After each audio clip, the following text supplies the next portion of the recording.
Well, after months of uncertainty in this year's election, it'll be a sprint for the next several weeks leading up to the primary. Today, the last day for candidates to get themselves on the ballot. Our Capitol reporter Michael Hyland has more on this story.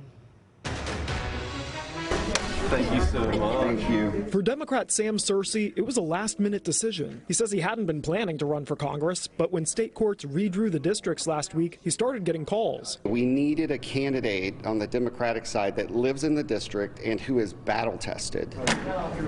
It's just one example of how quickly things are changing in this year's election. A former state senator, he's running in the state's 13th congressional district that includes parts of Wake and surrounding counties. It's the only true toss-up and could play a role in determining which party wins control of Congress. North Carolina also will have a highly competitive and expensive U.S. Senate race. In the 2020 Senate race, candidates and outside groups spent more than $300 million in North Carolina, according to the campaign tracking site Open Secrets. But we'll just have to wait and see how that plays out over the air wars that'll be coming to televisions and radios very quickly here. Political expert Michael Bitzer said it's been hard for candidates to plan their strategy this year with shifting electoral districts and election dates. Generally, what campaigns tend to do is ramp up the final maybe 2 months before the primary, if indeed the primary in May is concrete. He says if, because state Republicans still have an appeal pending before the U.S. Supreme Court over the redrawn congressional districts. Karen Brinson Bell at the State Board of Elections says they're prepared to adapt if needed. Do the dates change?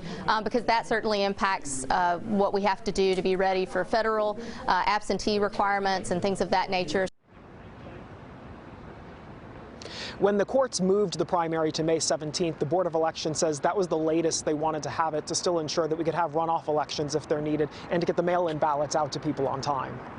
Live in Raleigh, Michael Hyland, CBS 17 News. All right, Michael, thank you. Well, here are some important dates to know as well for the coming months. First, the deadline to register